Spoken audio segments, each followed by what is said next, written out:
Welcome back to another episode of Rock Boys Football, continuing to take a look at some of the more intriguing matchups. Week 1 of college football. We've been doing a ton of summer scout. We've been talking a ton of recruiting. Now it's time to talk about what these games are going to be looking like. And there's not many more exciting Week 1 matchups. The North Carolina, South Carolina playing in Charlotte. This is going to be a game that you're going to get a lot of answers to some questions that you've had in the offseason for both of these programs, right? You have two new offensive coordinators. You have two programs that are both trending in the right direction. I'm very excited. There'll be a lot of NFL scouts at this one too. And you talk about the arm talent that is going to be on display. This is going to be a very fun game to watch as a fan. We're going to break it down a little bit now. Before we do, again, just want to say thank you to you guys. There's been a ton of support, summer scout and the recruiting era. And now we're getting into some game previews, giving you guys some of our picks. So all the support you guys have shown truly means a lot. One, if you do enjoy the content, consider subscribing to the channel. More importantly, for this game, I need to hear in the comment section who we're taking, because this is one of those games that just has kind of had my brain in a little bit of a pretzel, similar to that Florida State LSU matchup where I don't really know what to think of this game. Going to give you guys some of my thoughts, but let me know what you guys are thinking in the comment section below. Dill, I'm going to kick this one off to you. How are we feeling here? I think this is a massive game for both these programs, and maybe for slightly different reasons, frankly. I think you think of North Carolina this offseason, they took a bit of a beating from the media. It felt like, the portal didn't go great. Obviously, lost some big-time players on defense, lose Phil Longo in a lateral move to Wisconsin. I think this is a chance for North Carolina to get off to a good start, kind of remind teams that, this team's no joke. They played in the ACC championship game. I know, did they have to take the toughest road to that game? Possibly not. But they were still there. They're still probably one of the better teams in the ACC. And they still got Drake Maye at quarterback. And when you got Drake Maye throwing the football for your team, you're going to have a good shot. And then on the other hand, Spencer Rattler, what you saw from Spencer Rattler late in the season, that's first-round NFL caliber play out of him. And so if they can kind of continue that traction, and again, we've talked about this, I'm not convinced Coach Satterfield was calling the plays those last two games. You have Dow Loggins in there now. You're going to be hopefully pushing the ball a little bit more downfield and using Spencer Rattler's arm talent. This is going to be, in my mind, kind of an offensive shootout. And it's a good shot for Spencer Rattler to go show he's like a Heisman level guy. 100%. Knocks off Drake Maye. Drake Maye is there. He's pretty much the consensus second best quarterback in football or college football. This is a great chance for Spencer Rattler to kind of ascend to the top and be like, I'm right here with any of these guys. I can do it just like anyone else and spin it that way. So that's, to me, what's interesting about this game is these are two teams that I think, given for slightly different reasons, need to get off to hot starts. I think to reinstill the confidence in the UNC program. For South Carolina, it's to keep it rolling as they finished off on a tear. That's right. And before we got on, I said I'm not allowed to watch any South Carolina Instagram clips for 24 hours to not muddle my brain a little bit. Because if I had, I'd just be picking South Carolina. So no South Carolina social media content has been consumed in the last 24 hours for your kid. So I'm ready to kind of dig into this game. And I want to start on South Carolina's offense and talking about this UNC defense. And you talk about Spencer Rattler getting off to that Heisman campaign, if you will. Probably not a better defense to do it against than the UNC Tar Heels. The one interesting part, I will say, I get it. UNC's secondary, I don't suspect is going to be incredible. Obviously, that's where they really took their beating in the portal. But this defensive line, I don't think should be slept on for North Carolina. It's got to be better. But they have some guys. I thought Miles Murphy, not the one from Clemson, the one from North Carolina, he can play. I think Desmond Evans can kind of play, and I think Kamen Rucker can play. I think there's three guys on this defensive line that can make some things happen against the South Carolina Gamecock offensive line that I don't think we know for sure what we're going to be getting. Yeah, and then you combine the linebackers and Power Echols and Cedric Gray, arguably being, and that's the most frustrating part about that UNC defense last year is they had the players and just Gene Chizik. I wish I could have Gene Chizik's job where you could give me all this talent. I don't do anything with it and I keep my job. I don't know how he's coaching for this defense in 2023, but he is. And maybe you're optimistic that this defense gets better, but Dill, you said it best. That probably is the biggest story in terms of this North Carolina defense versus South Carolina offense is the pass rush. Like if we have a question about this South Carolina team on the offensive side of the ball, it's the offensive line. And can they protect Spencer Rattler? Because if they do, like you're looking at an elite quarterback who, when was protected, was really good towards the down stretch of the last year. And then you couple that with guys like Antoine Wells, Trey Knox, Nick Harbor potentially kind of having a true freshman showing there. That's kind of where I'm starting, is if this UNC pass rush can actually make it happen and get the Spencer Rattler. And that's going to be what it is. Because again, I just don't know what you're going to get from the secondary. Obviously, you lose those guys in whichever turning. I don't know that you believe is this going to be a particularly good secondary?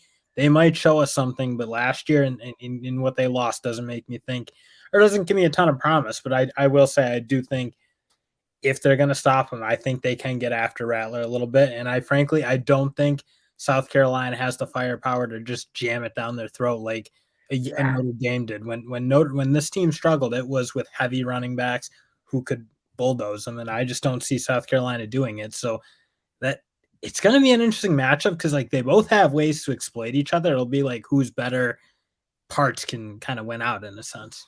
Yeah, I agree. And then taking a look at the reverse of this, South Carolina's defense, I think, has one of the better secondary groups in the SEC. Now, can they get after the passer? And Drake Maye is a guy that that's kind of what, if you give Drake Maye some time, he's going to find his guys. Now, the big question that I have for this UNC offense is you lose Phil Longo, who is a proven phenomenal offensive coordinator. He goes to Wisconsin. You lose Josh Downs, who was, it's hard to find a wide receiver where that passing game went through more than Josh Downs for UNC last year. How does this UNC offense look without Josh Downs, without Phil Longo? You're excited about some of the transfer guys coming in, and I think you're going to find out a lot about what this UNC offense is going to look like week one without Josh Downs and Phil Longo. I will say, I think we may be overrate what Phil Longo, and he is a good coordinator for sure, but your job's not impossible when you have Drake Maye and Josh Downs. I mean, those two, the way they were on the same page, it could Drake Maye would have a guy in his lap and he'd just throw it up and it'd be right there for Josh Downs. Those two just together were absolute dynamite. I think with Drake Maye, if you can't get after him and you said it, you're in for a long day. And we'll see if the South Carolina team can bring up some young guys or something and generate something that, frankly, they didn't do a whole lot of last year. So when we broke down South Carolina, kind of diving into their depth chart, is you got a lot of questions. You got Tonka Hemingway, and then Jordan Strahan. That's another name that I would, coming back from injury, can he make it happen off the edge? But losing Pickens, losing Jordan Birch, you're a little bit nervous about that. And if Drake Maye, like you said, has time, I do want to shout out apparently Montrez Walker during spring practice for UNC coming over from Kent State, looks different. Apparently very, very good wide receiver. So you're going to maybe get a new sense of Drake Maye in his favorite target. And this UNC team, as much as Drake Maye gets a lot of credit, they ran the football very well too. And so I can see UNC running up a little bit on South Carolina, who you have some question marks in the front seven. Can South Carolina bow up and stop the run? We've been kind of pounding the table for this for a couple of years now, and it hasn't really happened. You're going to find out if South Carolina can do that week one here against UNC. UNC is getting back a whole lot up front and adding Willie Lampkins in the portal. This offensive line's good. I think that left guard center combo is one of the better groups in that conference. You're kind of right. That's very much a hole again, what South Carolina struggles with. And that's not what North Carolina's identity was last year, was slamming the rock on teams. They did run it, but it was spread the ball out and throw it first. And it has to be to some extent with Drake Maye. But it will be interesting if they can kind of get to it and get a guy like Caleb Hood going, who is a good power runner, and kind of use him to kind of sledgehammer this team. Because, again, I think you can attack them there. Their secondary is good, but you can get after them in the front seven. All right. Getting to that, having said all of that, and I don't know if this conversation's really helped me find my winner here. Dill, I'm going to ask you who you got. The line's at 1.5, so it's just kind of a pick 'em here. Who you got, but more importantly, why you got him. And I honestly, I think this line is right. I just don't know what version both teams you're going to play. If you get UNC at times, in the middle of that season, they were humming. They looked really hard to stop. South Carolina at the end of the year looked really, really good. If you get that South Carolina, this team's a handful. I mean, you saw them beat a Clemson team that looked like they were in a different world than what UNC is. So That's you look true. at that type of comp.